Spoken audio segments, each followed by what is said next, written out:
In heaven, we thank you, give ourselves to you. Thank you for giving us your Son, oh Father God. That's what we are remembering, that Jesus Christ gave his life on the cross, so that, oh Father God, Almighty Lord, we can be set free from sin, from the curse, and we can receive the blessings of Abraham and your promised Holy Spirit. Thank you, Father, that we will have our Bible study, O Lord God, that glorifies you and shares with us, O Father God, Almighty Lord, the plan, the good plan you have for us. Give you thanks for everyone listening today and watching on Facebook Live, oh Father God, and even this house of Mandy and Amy. Give you praise, oh Father, in Jesus' name. Amen. Amen. Thank you, Lord. Praise the Lord. Sister Amy. Yes, sandali po. Lagay ko lang sa oven.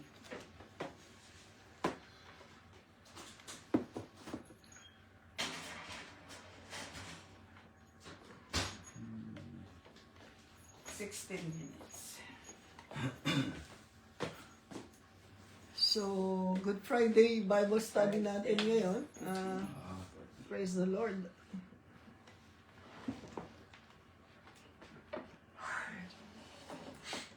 Amen. So, ano ba ang significant pagka Good Friday?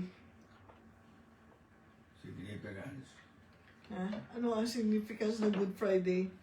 Death of Jesus Christ. The death of Jesus Christ. No? So, pag-aaralan po natin ngayon, the death of Jesus, a historical and saving reality. Kasi, minsan, mga tao parang they don't yet understand na may historical and at the same time may saving reality ang kamatayan ni Kristo. So, ang pag-aaralan po natin ay base doon sa John chapter 19 verses 16 to 30, Isaiah 53 at saka Romans 5:8.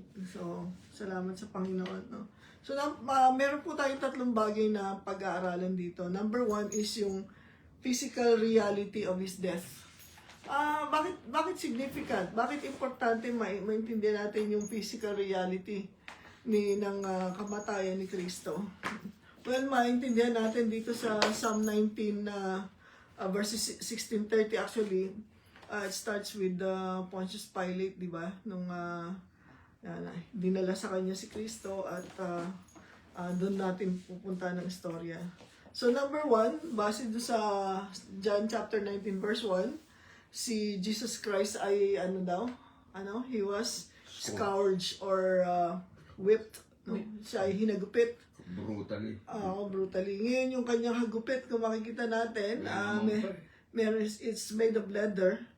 Tapos sa dulo niya may mga broken bones and metal, no? Ako nakikita ninyo. And pag hinampas siyempre yung katawan, mabubuka yung laman, no? At magkakanda sugat-sugat yun. So ang ano niyan is the blood loss is massive at saka fatal. Kasi bawat hagupit lumalabas ang dugo eh. At merong severe neurogenic and hypovolemic shock. Ano hypovolemic? Ang hypovolemic may kinalaman sa dugo. At ang neurogenic ay may kinalaman sa sa spinal cord mo na na-injure na nagko-cause din ng bleeding. Pain and severe pain and bleeding. So magkasama yan na nangyayari sa Panginoon. So salamat sa Diyos. And then pangalawa, sabi diyan, he carried his cross sa John chapter 19 verse 17. Di natin binasa, pero mababasa naman natin sa John 19. So, may idea ba kayo kung gaano kabigat ang krus na ito? Sa tingin ninyo?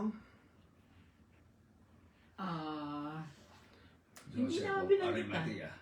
Oo. Sabi ng mga nag-aral, ng mga historian, ang weight nito ay nasa 165 to 300 pounds. Wow. So, Malakas si Kristo. so hindi yan ano, kaya halos magkanda kuba na Kuba ang na Panginoon siya. sa Nadapa pa siya. so yan ang sinasabi ng mga historians, no, it's between 165 and 300 pounds. Ang height niya is 7 to 9 feet, ang haba. At yung length niya, yun yung haba is 7 to 9 feet, yung horizontal naman is 5 to 6 feet. So, hindi biro-biro ang krus na dinala ng ating Panginoong Hesukristo. He's carrying the world sin. Yes. And then sabi dyan, nailed through his hands and feet. No? So, yung nail niya is iron, made of iron, 5 to 7 inches long. So, ganun katindi. Tapos nun, ipinako siya dito sa may wrist. Dito sa may wrist, hindi dito sa palm. Kasi kung dito sa palm, hindi kakayanin yung bigat ng katawan. No? So, not the palms. And then, long hours of excruciating pain. Kasi, una, pain dun sa hagupit, di ba? Tapos, pain dun sa pagdadala niya na lalong naka-apekto sa kanyang spinal column, sa spinal cord niya. Tapos, hanggang yung paa niya, pinagpapapalo din yung paa niya. So, lahat yan, long hours of excruciating pain and agonizing pain. No? So, talagang ganyan ang pinagdaanan ng Panginoon. He was bearing all our pain. No? Kaya lahat ng nararamdaman naman nating sakit, can you imagine, walang sakit na dadapo sa atin na hindi pinagdaanan ng Panginoon. Amen? And then, dun sa krus, crucifixion caused asphyxiation. Ano ba yung asphyxiation? Yung hindi ka makahinga. No? Hindi ka makahinga. Tapos, every movement, every breath was agony. Totoo yun. Dahil yung paa mo nakapako, every time na meron kang galaw, lahat masakit. Pati huminga ka, pag huminga ka, masakit yung buong katawan mo. Naalala ko nga dun sa COVID noon Ba't nakakabit ka na sa oxygen? Pero, ano ka pa rin, kailangan mo pa rin huminga. Parang feeling ko noon, ang pagkaintindi ko noon, pag nakabit ka na sa oxygen, kahit di ka na huminga, hindi kailangan mo pa rin huminga. Kasi kailangan tumaas yung yung level, no? Wag maging below 90. So anyway, so every breath was agony, tapos exhaustion made breathing impossible. Kasi, exhausted na siya sa paghahagupit, sa paglalakad, sa pagkikerry ng cross, tapos crucifixion pa, totally, completely exhausted ang Panginoon. Asphyxia. Di ba? Kaya asphyxia, no? And then, the body had undergone extreme trauma. So, trauma talaga yung tinanggap ng Panginoon Hindi lang natin masyadong na-realize yun, although minsan nakita natin sa pelikula, but the body underwent severe, extreme trauma. So, talagang yun ang pinagdaanan ng ating Panginoong Jesucristo. So, again, He died a painful death. Very, very painful death. At kung saan naman niya sinabi, nung siya ay namatay doon sa cross, sabi niya, it is finished. Natapos na. No? Ano ba? Natapos na yung paghihirap niya? Yung bang kahulugan? Bayad na. Natapos na. Yung sinasabi niya, yung natapos na, like a transaction done deal o settled na yung score. Maraming kahulugan yung it is finished, no? So ito yung fact na bakit natin kailangan pag-aralan yung physical na kamatayan ni Kristo, kasi this confirms Jesus did not faint or survive. He physically died. Kasi nga, maraming tao noon nagsabi, hindi naman talaga namatay si Jesus Nag-faint lang siya. Kaya hindi totoo na na-resurrect siya. Pero makikita natin na he did actually die. Kasi maraming maraming mga witnesses na siya ay inilibing pati.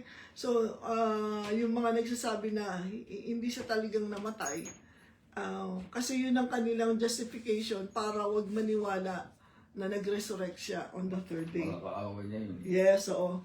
So tapos nun, so yun ang una nating nakita, yung physical aspect ng kanyang kamatayan. Of course, may mga iba nagsabi na he died of a broken heart. Kasi ang totoo nun, yung lungs niya ay nagkaroon ng tubig, pati yung puso niya, lahat na talagang he died of a broken heart. Ngayon, Jesus dying on the cross also was the fulfillment of prophecy, no, sa Isaiah 53. Ano ba ang sabi doon? He was pierced for our transgressions. He was crushed for our iniquities, no?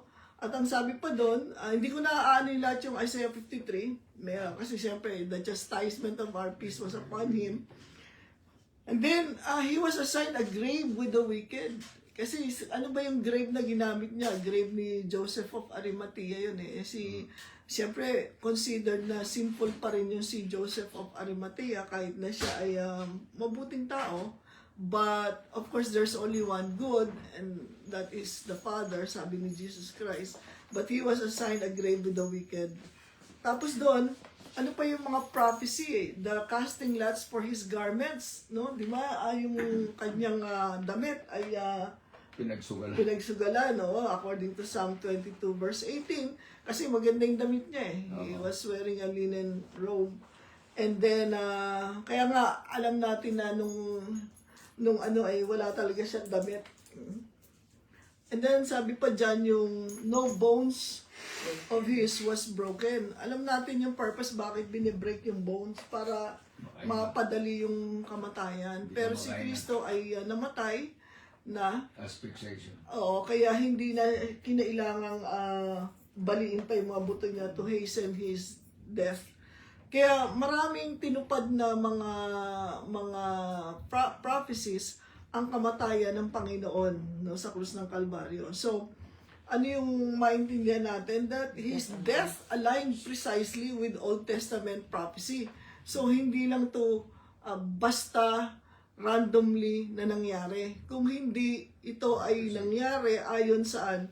Sa prophecy, even in the Old Testament. Kasi nga, kailangan ng kabayaran para sa ating mga kasalanan. Nandun pa lang sa Genesis chapter 3 ay sinabi na ng Diyos Ama. So, kaya yung kamatayan niya, hindi lang yan basta-basta nangyari. Kumbaga, nagkabiglaan lang. O kaya dahil yung mga tao, yung spur of the moment, anger against Jesus, kaya siya na gano'n. No, there was an Old Testament prophecy and prophecies that were being fulfilled with his death. So ngayon, so far nakita natin yung, mamaya kung may tanong kayo, then erase yung question natin. So nakita natin yung physical dying, no, ni Jesus. Tapos yung fulfillment of prophecy. Ngayon tignan natin yung legal and political context. Meron bang legal and political context ang kamatayan ni Kristo? Does it involve the political and the legal? Yes. Meron ba? Okay, tingnan natin. So, Jesus was condemned through both Jewish and Roman system. No? Hindi lang Roman, hindi lang Jewish, kundi parehong. Bakit? Ano ba ang kasalanan ni Jesus ayon sa mga Hudyo na kanyang nilabag? He is proclaiming that he is the king. He is the king. He's the Son of God. The Son of God. So, ayun. Religious leaders accused him of blasphemy kasi sabi nga niya ay he and the Father are one, no? Nagke-claim siya ng pagiging anak ng Diyos. So, to the Jewish system, that's blasphemy. Paano naman sa Roman? Ano naman ang problema ng mga Romano sa kanya? Sabi ni Pontius Pilate, I don't find anything wrong na ginawa nitong tao na to. Kasi sabi, he is committing blasphemy. So, as far as the Roman system is concerned, dapat walang issue sa kanya. Pero ba't naging issue? Kasi ito, Roman authorities executed him for claiming kingship. Kasi kaya nga sabi ni Pilate, totoo ba na sinasabi ko ang hari ng mga Hudyo? No? So, syempre, there's only one king, yung kanilang emperor. So pareho, may kinalaman yung Jewish and Roman systems. Bakit si Kristo humantong sa kanyang kamatayan doon sa krus ng Kalbaryo? Ano yung fact doon that Jesus was legally executed despite being declared innocent? Siya yung, di ba usually pag dineclare kang inosente, palalayain ka. Pero siya lang yung diniklarang inosente, dahil sabi ni Pontius Pilate, I don't find anything wrong with this man. Siya lang yung dineclare na innocent, pero na-execute. Di ba? Of course, ngayon sa sistema natin, meron ding mga Justice. yung because impaired yung justice system, may mga inosente na nagdusa, no? So, injustice ang kanyang, di ba? Injustice ang ginawa sa kanya.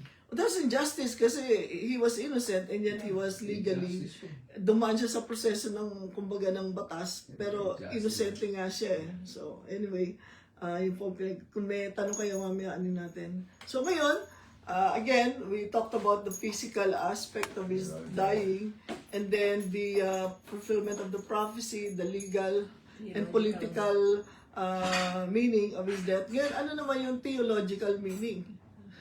Theological, it has to do with the justice, just requirements of the Lord. Kaya nga theological. Ano ba ang kahulugan ng kanyang kamatayan? Well, pag-aralan natin. Number one, pina-explain ng Bible, hindi lang yung namatay si Jesus, katulad nung, so far, ang napag-aaralan pa natin yung namatay si Jesus. Pero sa theological, it will answer why. Okay? The theological aspect of his death explains why he died. Kasi yung so far, yung physical, yung fulfillment of prophecy, mga facts ito kaya nilalagay natin yon. Pero why did he have to die? No? Ayan ang importanteng maintindihan ng bawat tao. So, Romans 5:8, while we were still sinners, Christ died for us. So Jesus died for whom? For sinners. Specific. While we were still sinners, Christ died for us. So, para kanino kaya namatay si Kristo? For sinners. For all of us. All have sinned and come short of the glory of God. That's why Jesus was dying for all men, because all men are sinners. Walang exception. So, importante maintindihan natin yan. Kung namatay si Kristo para sa makasalanan, anong logic nun?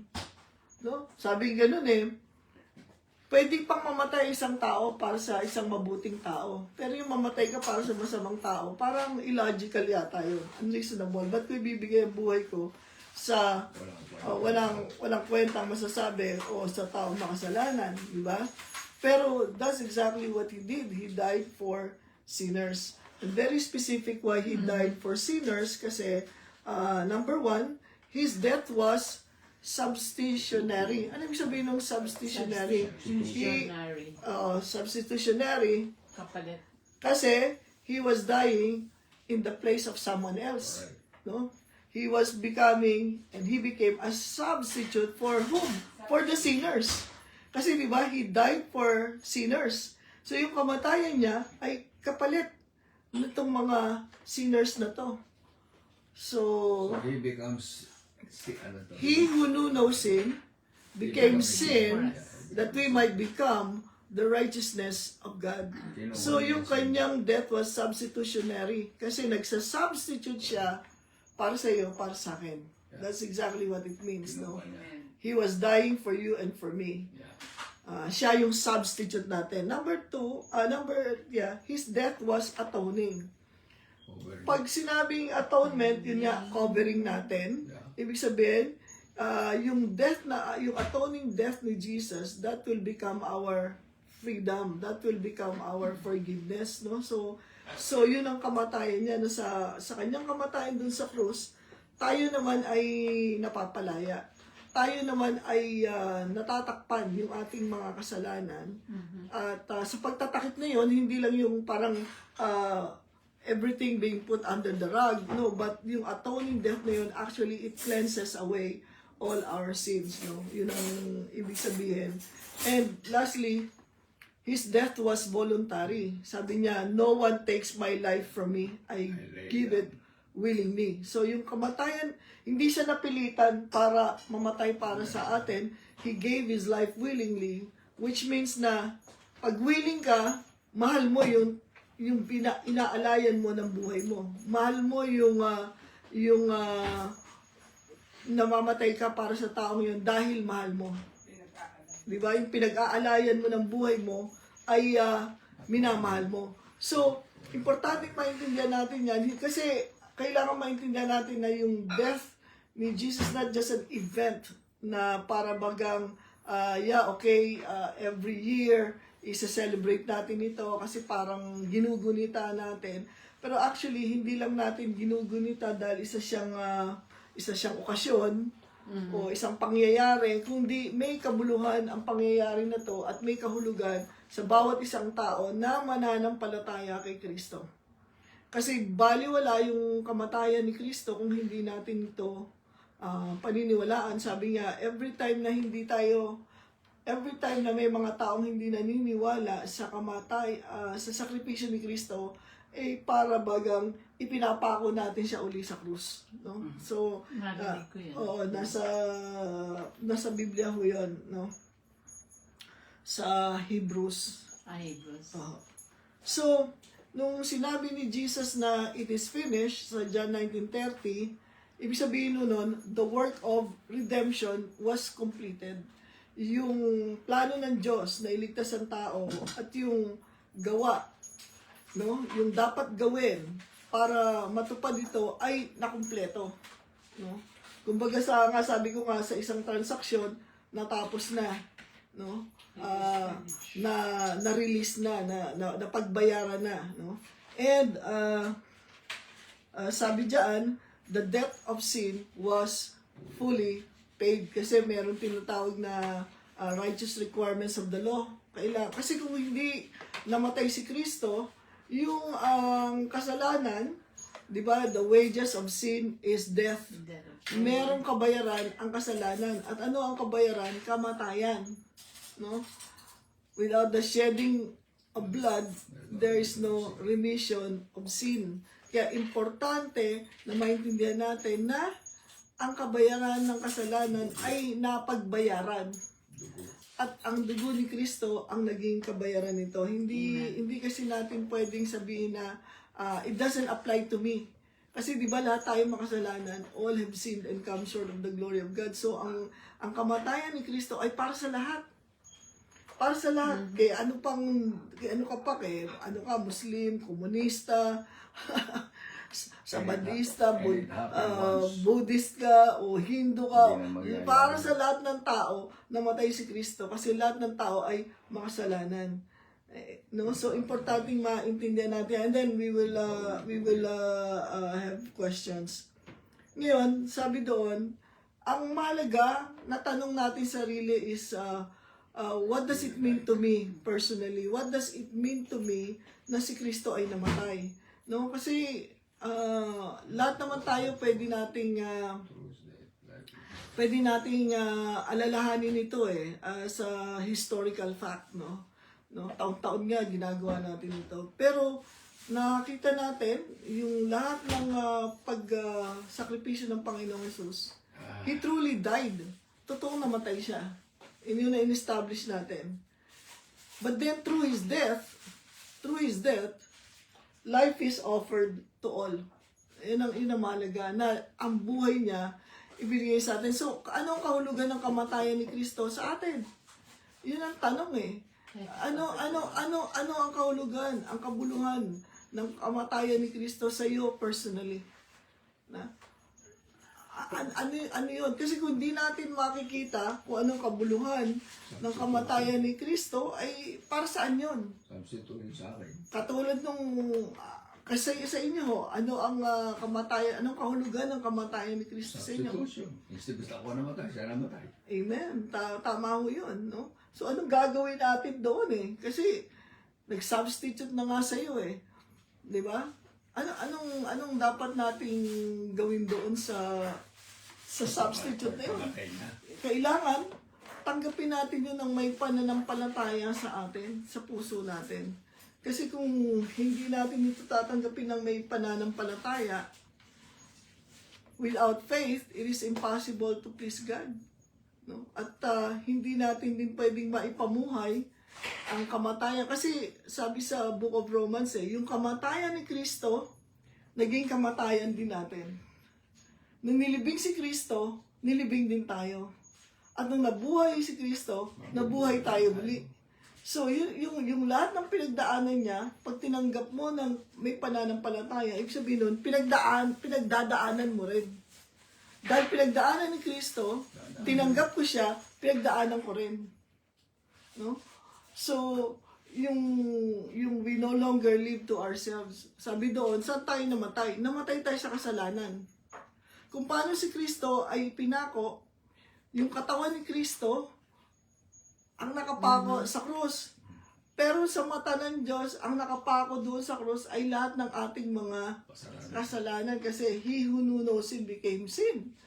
So, lahat ng kasalanan na nandoon, kaya di ba sabi sa Biblia, Thou art of purer eyes to behold evil. Kaya nga, my God, why have you forsaken me? Kasi lahat ng kasalanan nandoon kay Kristo. So, nung namamatay siya doon, ay yung nakapako doon ay mismo ang kasalanan nating lahat. Kaya kung tanggapin natin si Kristo, tinatanggap natin na tayo ay namatay na kasama niya. Amen. Di ba? Tayo ay namatay na kasama niya doon sa krus ng Kalbaryo. At nung siya ay nalibing, tayo ay kasama rin na nalibing niya. Kasama rin tayo doon. Kaya naman, sa kanyang resurrection, kasama din tayo that we walk in newness of life. And therefore, hindi magiging kumpleto, no, ang tunay na pangunawa natin sa kamatayan ni Kristo kung hindi natin ito tatanggapin para sa ating sarili.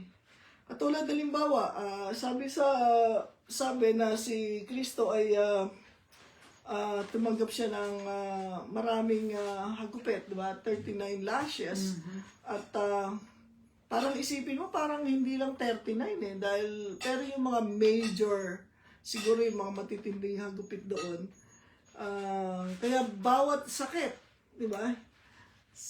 Bawat sakit, nagkaroon ng kagalingan, saan? Sa katawan ni Kristo. Amen. He was wounded for our transgression, but at the same time, sabi doon, by His stripes, we are healed. So, sa bawat pain na tinatanggap niya, doon naman tayo nakakatanggap ng ginhawa sa katawan natin dahil tayo ay pinagagaling niya. At sabi ko nga nung na kinoronahan ng Panginoon ng koronang tinik sa kanyang ulo, ibig sabihin lahat ng oppression ng kaaway sa ating ulo ay kasama sa mga, kumbaga, binigyan ng lunas ng ating Panginoong Diyos. Lahat ng bawat bagay na nangyari sa kanya nung siya ay hinubaran at na-expose siya, nagkaroon siya ng shame, ay tayo naman dumadaan doon sa ganoon, buhay na tayo nagkakaroon ng mga kahihiyan, ng shame and everything. Pero because Jesus took our shame, and not only did He take our shame from us, but He also clothed us with His glory. So, Amen. di ba? Yung ating kahihiyan, kinuha niya para ibigay sa atin ang kaluwalhatian ng Panginoong Diyos. Yung katawan niya ay nasugatan para magkaroon naman tayo ng kagalingan. Siya ay nahiwalay sa Ama kasi sabi niya, why have you forsaken me? Para tayo naman ay ma-restore sa Ama. So, sa bawat ginawa ni Kristo, meron yung kakabit na benepisyo para sa atin. Di ba? Amen. Dahil napako ang kasalanan sa Kanya, tinanggal niya ang kasalanan sa atin. Nagkaroon tayo ng kapatawaran sa ating mga kasalanan.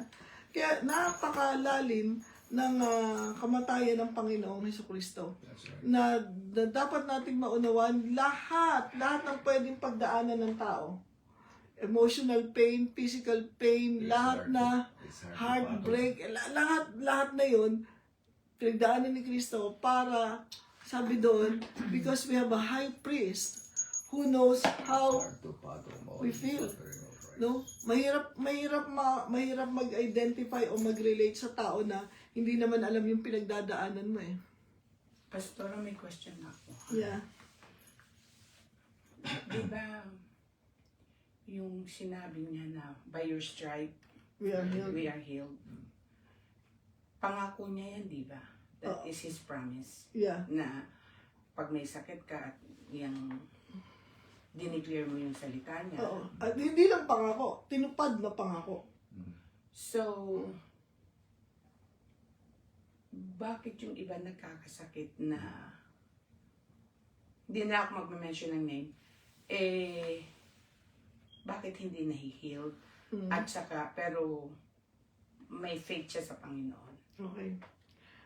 Firstly, hindi natin talaga alam bakit hindi lahat nahi-heal ng tao. Okay? Kasi maraming factors na involved dyan. Pero ito ang sinasabi ng Panginoon. By His stripes, we are healed.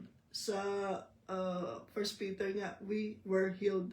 So yung healing, pinagbayaran na ng Panginoon. Kaya nga sabi ko yung sabi sa isang artikulo na nabasa ko, there are 39 major classification of sicknesses.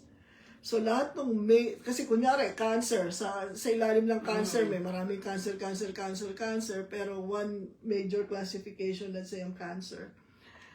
So yung lahat ng major classification ng sakit, merong represented yun sa bawat hagupit ni Kristo. Kumbaga, yung isang hagupit na tinanggap niya matindi para sa cancer yon, yung isang hagupit na niya para sa mga respiratory diseases yan. So, ibig sabihin, walang sakit na hindi covered ng mga sugat na tinamo ng Panginoong Hesus. So, in essence, How many stripes nga? 39 39 stripes. lashes. Lashes. Stripes. Stripes, Yeah. yeah. So, ibig sabihin, technically, scientifically, theologically, lahat ng sakit may katapat na kagalingan sa Panginoon. So, walang question dun eh. Kasi hindi naman nagbigay ng pasubali ang Panginoon na except, kasi sabi niya by His stripes. Wala We siyang, walang walang no ifs and buts. buts. Oo, talagang by His stripes, we were healed. So, saan papasok ang pananampalataya? Napakalaking part ang pananampalataya. Ngayon, pag sinabi natin pananampalataya, of course, very subjective yan. Ibig sabihin, hindi ko kayang sukatin ang pananampalataya mo, hindi ko kayang sukatin ang pananampalataya ni brother and sister. Walang nakakasukat ng tunay na pananampalataya ng isang tao, kundi ang Panginoon. Ang sinasabi ng Panginoon, according to your faith, be it done unto you. May mga tao na naniwala na without the intervention of medicine, doctor, pwede siyang gumaling. Okay? Walang gamot, walang doktor, si Kristo lang, pwede gumaling. Meron naman mga tao na naniniwala na kailangan ng intervention. At tulad ko, sabi kong gano'n, na-COVID ka, may intervention ng ospital, may intervention ng doktor, may intervention ng gamot. No? Pero just the same, you stood on your healing. Kasi marami namang nagkaroon ng doktor, maraming tumanggap ng gamot, maraming na ospital, marami ring namatay. So, ibig sabihin yan, ang ating pananampalataya, alam ng Diyos kung gaano kalalim, kababaw, and He will meet you according to your faith. Kasi sabi niya, according to your faith, be it done unto you. sabi ng centurion, yung ano ko, servant ko may sakit eh. Sabi ni Jesus, sige, pupunta ako. Sabi niya, huwag na kayo pumunta. Magaling Magsalita na lang kayo. Magsalita lang kayo. Gagaling. Gagaling na siya. Sabi ng Panginoon, napakalakas ng pananampalataya mo. He marveled at his great faith. Di ba? Yung Syrophoenician woman, sabi niya, hindi bagay na yung pagkain ng mga anak ay ibigay sa aso. Eh sabi naman niya, kontento na ho ang aso kahit dun sa mga mumo na nalalaglag. Ibig sabihin, I don't need a big piece of bread. Ang kailangan ko lang, yung mumo na nalaglag doon at gagaling na yung anak niya. So, ganun din kalaki yung pananampalataya niya na mumo lang, gagaling na yung anak niya. So, yung, yung naman may issue of blood, sabi niya, if I could but touch the hem of his garment, I will be healed. Pero mahirap nga yun, yung hem of his garment eh. Pero makikipagsiksikan ka, marami siyang violate. Pagka inaagasan ka ng dugo, dapat you are considered dirty, unclean. Hindi ka dapat madikit kahit kanino. Pero violate niya yun dahil saan? Sa determinasyon niya na kailangan niyang mahawakan ang hemline ni Jesus Christ. Pwede naman sabihin na kahit di ko naman mahawakan, gagaling ako eh. Hindi, ang conviction niya, kailangan ko mahawakan. Amen. So, ano yung conviction mo para maranasan mo yung kagalingan mo? Pwedeng sabi mo, Lord, eto ko, katulad ako ng centurion, I don't need you to come to me, I only need your word and I shall be healed. O kaya, pwede naman na, Lord, kailangan may maglayhan sa akin. Meron naman. So, ano yung naaano mo sa puso mo? And then at the same time, yung mga physical sicknesses natin, temporary yan eh. Ang pinakamahalagang healing is our spiritual healing. Kasi lahat ng pinagaling ni Kristo, namatay din eh. So, eventually, kahit gumaling ka, for the time being, mabuhay ka ng another 10 years, 15 years, 20 years, but eventually, mamamatay din ng tao. So the complete, total healing is still in the presence of the Lord. Yes. No? Kaya nga, no more pain, no more tears, nasa Kanya. Pero, we cannot deny the fact and the truth that Jesus died for us, and then, by His stripes, we are healed. So, kahit na masakit yan, kahit ano nararamdaman mo, let the weak say, I am strong. Kasi, ano yan eh, either ikaw ang bumigay, o yung sakit mo bumigay. Sabi ko nga, yung isang pamangkin ko nga na share ko sa inyo na sabi ng doktor doon sa kapatid ko na, kasi hindi mo pala alam na na pregnant ka, tapos umiinom pa nitong gamot na to, dapat i-abort na yung batang yan. Kasi, deformed na. Oo, sabi naman niya, hindi naman niya intensyong i-deform yun. Dahil niresetahan siya, dapat, di ba, bago ka resetahan, mag-pregnancy test ka muna bago bigyan ng gamot. But anyway, alam mo ba na we believed in God's healing from the time na sinabi yun, siguro ilang buwan pa lang siya na may 1 buwan, 2 buwan na buntis. From that moment on until na panganak, every day what were we declaring? I am fearfully and wonderfully made by God. Every day, I am fearfully and wonderfully. I am fearfully and wonderfully made by God. How many days? How many weeks? Hanggang yung full term ng pregnancy, hanggang ipanganak. So, ibig sabihin, you were standing on the Word of God. Yung pala, doon pala magkakatalungan, kasi talagang si Satanas is trying to doubt. Make you doubt. To make you doubt. Yeah. Doon naglalaban yung faith mo na parang maku-question mo siya. Na bakit ako? Tsaka bakit ganito? Lalong sumasakit ang katawan ko, lalong tumitindi ang mga We walk by faith, not by sight.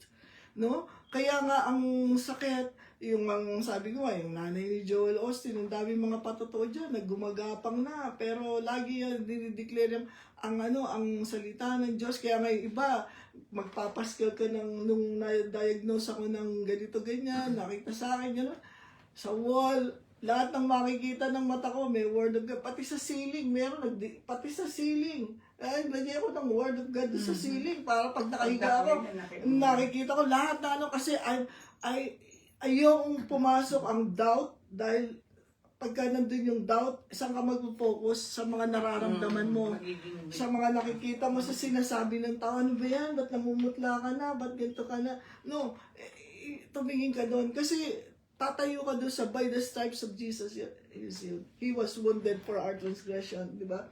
The chastisement of our peace. Ano ba yun? Ang kabayaran ng kapayapaan. Ano ba ang kapayapaan mo? Yung kapayapaan mo na, alam mo na pinagaling ka, may bayad yun. Yung kapayapaan mo, may bayad yun. Chastisement para maging payapa ka, si Kristo ang nabulabog. Para maging payapa ka, si Kristo ang dumanas lahat ng mga chaos. Di ba, nung hinahagupin siya, chaotic yun. Chaotic in the sense na nagkakagulo yung mga, hindi lang naman isa ang humahagupit sa kanya eh. Merong mga iba pa, di ba? May dumura pa sa kanya. So, the chastisement of our peace. So, yung peace of mind mo, may bayad yun. Si Kristo nagbayad nun para meron kang kapayapaan. Eh, di ba ang kaaway, bubulungan ka. Pag binulungan ka na ng kaaway, wala ka ng kapayapaan. Amen. So, importante yun. So, sa healing, it's not because may tug of war. No, parang may push and pull pagdating sa sa Panginoon sa healing. Parang ba nakikipaghilahan ka sa Diyos, Lord, ano ba? Hindi. Ang Panginoon sinabi na niya na by His stripes you are healed. So hindi ka makikipagbuno sa Panginoon. Kanino ka nakikipagbuno? Nakikipagbuno ka sa mga bulong ng kaaway. Nakikipagbuno ka sa mga doubts. No? Yung katawan mo and every part of your body was screaming pain. Eh yun din ang pinagdaanan ni Kristo. Pero Pastora kasi human being lang tayo eh. Yes. Nagkakaroon tayo dun ng parang yung hope mo, parang parang ang hirap bang explain na you believe in, madaling sabihin na you believe in God, pero hindi naman na. Kasi nga, nasanay tayo na pag meron, kasi tayo very, very shallow yung tolerance natin. Kasi instant na, sanay na tayo ng instant comfort, instant gratification. Pag sumakit ang ulo mo, Tylenol agad, pag nandiyan ka kagad. Parating andyan lang, aabutin mo lang yung mga ganun. Pero, imaginein mo kung wala lahat yan, and all you had was the Lord, then definitely magdidepende ka lang talaga sa Panginoon. Pero kasi sa atin, gusto na sanay tayo na pagka meron ako naramdaman, meron ka, sumakit ang tiyan mo o magtams ka, May instant may remedy. instant kagad remedy. Kaya hindi natin masyadong naipapamuhay yung pananampalataya natin because there's so much comfort around us, di ba? Sabi ko nga, enemy of growth is comfort, di ba? Enemy of faith then is comfort. Kasi the more comfort you want, syempre, ayaw mo ng discomfort. Ang faith dadaan sa discomfort eh. Amen. Bago di ba, through the fire, para the genuineness of your faith. So, sa lahat ng bagay yon, kaya mapa-physical, mapa-financial, kung meron kang pangangailangan, ba't ako didepende sa Panginoon Diyos? Dyan lang ang credit card, o dyan lang ang ganito, dyan ang payday loan, pwede pumunta rito, ganito. So, why will I depend on the Lord? So, But is it true that if you have something against somebody and if you are sick, hindi ka talaga? yeah, kasi hindrance yun hindrance to healing. Yung mga bitterness, di ba, hindrance yun sa healing, na kailangan i-let go mo yan at hayaan mo na ang pagmamahal ng Panginoon ang mag-prevail. Yun nga, manaig sa atin. Kasi, ginagamit ng kaaway yung mga unforgiveness, bitterness, para i-block yung healing ng Panginoon. Kasi, saka nararamdaman ng katawan natin yun. Yung mga unforgiveness, yun nga lang magsalita ka ng bad word, ng mga bad things or mga kung ano man curses. It affects the brain. yung brainwave natin, lahat yan naapektuhan ng mga bagay na sinasabi natin. Kaya gusto ng Panginoon, sabihin mo yung salita ng Diyos eh.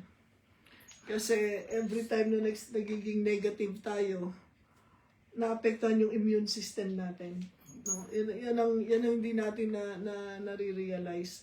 Kaya nga, ang kamatayan ni Kristo, yung napakalawak ng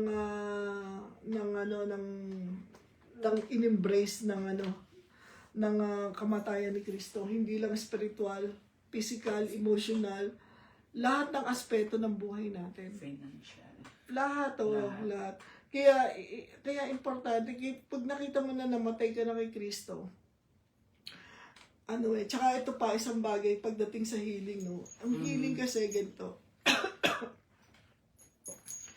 Every time na meron ka nararamdaman sa katawan mo, sakit o ano man yan, parati mong isipin, ang status mo ay healed ka. You're healed. You are the healed. You are the healed that the enemy is trying to make sick. Ibig sabihin, kumbaga, ang starting point mo, healed. Kasi by the stripes of Jesus, you are healed. Kailan ba namatay si Kristo? More than 2,000 years ago. So, more than 2,000 years ago, healed ka na. So, nasaan ka? Where do you begin? Healed. Past tense. Past tense. Doon ka nagsisimula. Healed, victorious, delivered, saved. Diyan ka nagsisimula. Ngayon, pag nagsisimula ka sa healed, how do you, ikaw, alam mo na healed ka, anong magiging mindset mo? Mag-iisip ka ba ng sakit? Mag-iisip ka ba ng kahinaan? Mag-iisip ka ba ng Hindi, anong iisipin mo? Everything that aligns with healed. Yun ang iisipin mo. So, ang ginagawa ng kaaway is to get you off your standing. Di ba? Anong standing ko? Healed. Ang gusto ng kaaway, you're sick. Ilayo ka niya dyan. Alisin ka niya dyan. Paano ka niya aalisin dyan? By sowing doubts. O, tingnan mo. Pakinggan mo yung pakinggan mo yung puso mo. Ayan, hindi mo nararamdaman. Meron kang mga palpitation dyan. Meron kang gano'n. So, He will direct you to sickness. So, ngayon, pag nandun ka na sa sickness, lagi ko nararamdaman, hinihingal na ako, gano'n. Tapos, mamaya, nag-google ka na, ginugoogle mo na yung mga symptoms mo. Mamaya, meron ka ng takot. Mamaya, ito na, yung manifestation ng lahat ng healing. Mamaya, sabi mo, malapit na akong mamatay. Parang gano'n. Kasi, doon ka dinadala ng kaaway. Pero kung Google na yan eh. Yeah. It will make you stress. That's correct. Yeah, kasi pag may nararamdaman ka, makikita mo yung symptoms mo, yung... Lahat ng symptoms mo nakapoint sa cancer. So isipin mo, siguro cancer. Dahil yun naman ang iniisip mo, yung katawan mo, doon pupunta. So, kaya importante, kaya yung kamatayan ni Kristo, nung namatay si Kristo, namatay si Kristo, Thank you, sister. sabi niya, He died in your place. So, patay ka na sa kasalanan. At ngayon, buhay ka na sa Kanya. So, doon ka dapat magsimula. Kaya yung healing talaga, yung healing kasi it depends on what you want to believe. Sabi ng Panginoon, let the weak say, I am strong. Sabi ng iba, bakit? Weak ka nga Tapos sabi, di ba nagsisinungaling ka? Hindi ka ba, presumptuous? Hindi ka ba delusional? You're not being presumptuous, you're not being delusional, you're being obedient. Kasi ang sabi ng Panginoon, let the weak say, I'm strong. So kahit na weak ka na, hindi mo sabi, I am so weak. Ano sasabi mo? Thank you, Lord, I'm strong. The joy of the Lord is my strength. By the stripes of Jesus, I am healed. Yung kailangan, wag kang parang kumbaga yung medicine, di ba? Yung medicine, religiously tinetake mo yung medicine.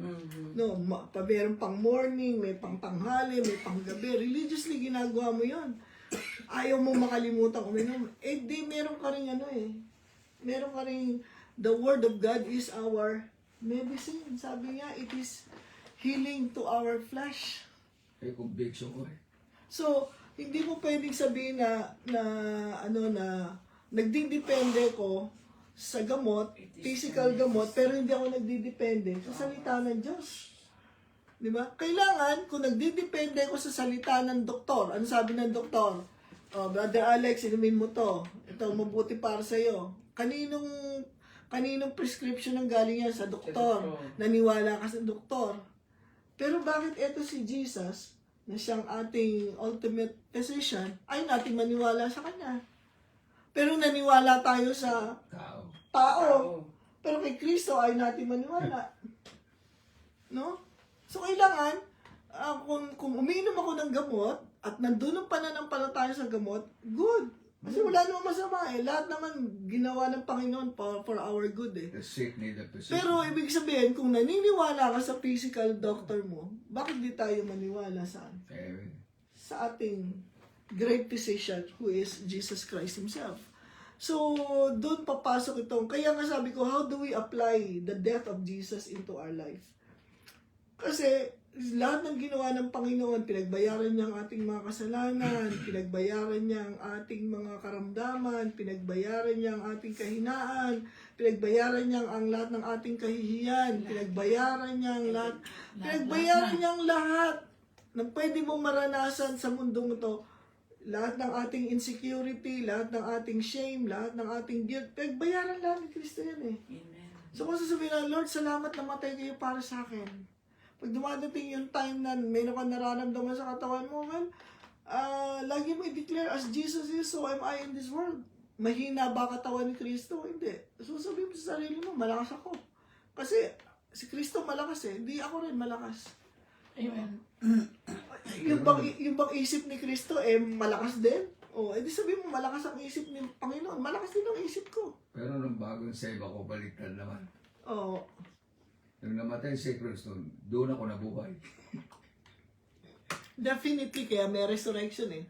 Kaya nga, pero ibig sabihin, kasi Katoliko ako, so, ibang thought ko, see? Yeah. So, kaya nung nakita ko naman si Kristo, doon ako nabuhay. Yes, oh.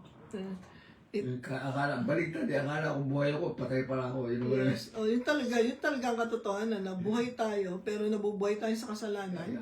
Kaya tayo namatay sa kasalanan, nabuhay naman tayo sa katuwiran. Amen. Praise the Lord. So, ito yung ginugunita natin ngayong araw ng Good Friday, na yung kamatayan ni Kristo ay hindi siya namatay para sa kanyang sarili, namatay siya para sa atin. Para sa akin. Kailangan yung i-appropriate mo yan for yourself. Namatay siya para sa akin, nasugatan siya para sa akin, napahiya siya para sa akin. Lahat ng tinamo niya para sa akin, lahat ng pinagdaanan niya para sa akin. At nang sa ganun magkaroon ako ng kaligtasan, salvation sa lahat. Amen? So yun po ang magandang balita ng mensahe ng kamatayan ni Kristo. Meron pa ba kayong ibang tanong o gustong idagdag na ang mga Muslim kasi, ang belief nila, hindi talaga namatay si Kristo. yun nga, kaya establish natin kanina na talagang namatay siya kasi maraming What can we do? Muslim sila. maraming sila, hindi naman talaga namatay si Jesus eh, nag-faint lang siya, kaya na-survive naman niya, hindi naman siya namatay doon. No, he really, kasi kung ayaw nila paniwalaan na matay talaga si Kristo, kasi ayaw nila maniwala sa resurrection. Sino ba nag-claim na hindi siya namatay? Maraming mga, yung mga Hudyo nung araw, yun na yung sinabi. Kaya kasi sabi nila, naku, hindi totoo yan. Kaya nag-testify ako Ayun, sa mga kasama ko Muslim. Oo. Kasi doktor din siya, surgeon siya, sa the point is, sabi ko sa kanya, kayo nagpapakamatay sa Diyos nyo eh. Sa amin kako Katoliko, Kristiyano, yung Diyos ko namatay para sa akin. sabi niya sa akin, I like your God. Definitely. I like your God. Sa amin nagpapakamatay kami para sa Diyos namin. Ikaw baliktad. Amen. Kaya kahit na akala lang kasi natin, yung pagka-born again natin, ay dahil nagdasal tayo ng sinner's prayer. I mean, that is helpful, no? Nakakatulong yun para masabi mo na ikaw ay na-born again. Pero ang talagang pagiging born again ay yung maranasan mo at tanggapin mo sa sarili mo ang kamatayan at muling pagkabuhay ni Kristo. Doon mo lang talaga marirealize na, yung sacrifice ni Jesus ay para sa akin. No? Amen. Otherwise, madali lang yung sabihin mag-pray ng sinner's prayer. Kaya yung sabi nga, salvation is free, but it's not cheap. Because it cost the very life of Jesus. So, hindi kahit sinasabi natin free ang salvation, may kabayaran yun. Hindi, si Kristo ang nagbayad. Di ba? Sa atin, libre. Kasi hindi naman tayo namatay. Si Kristo namatay para sa atin. Amen? Amen. So, meron pa po ba? O Amen. maliwanag po sa atin. So, let's pray ho. Manalangin po tayo. Maraming salamat po, aming Panginoong Jesus, sa inyong kamatayan doon sa krus ng Kalbaryo. Lord, sa oras na ito, Panginoon, nanalangin kami para sa mga may pinagdadaanan sa kanilang buhay, na makita nila na ang kanilang kaligtasan, ang kanilang kalayaan ay nasa inyo, Panginoong Jesus, dahil kayo ay namatay na para pagbayaran ang lahat ng aming mga kasalanan at pagalingin ang lahat ng aming mga karamdaman at sagutin ang lahat ng aming mga katanungan. Maraming pong salamat sa dakilang sakripisyo na ginawa ninyo na aming tinatanggap sa oras na ito. Panginoong Hesus, salamat po sa inyong mga dugo na nabuhos para sa paglilinis ng aming mga kasalanan, sa mga sugat na tinamo ninyo na naging kabayaran at naging kagalingan sa aming mga karamdaman. Salamat po, Panginoon, sa gabi ito. Pinupuri namin kayo. Ito po ang aming dalangin na may pasasalamat sa inyo sa pangalan ng inyong mahal na anak o aming Ama. Amen. Amen. Amen. Doon na tayo kumain, Pastor. Sige, Para sige. nakaupo. Ilan lang naman tayo. Pero ang sabi ko pa, meron ako Oo. kasi usually hanggang doon lang tayo sa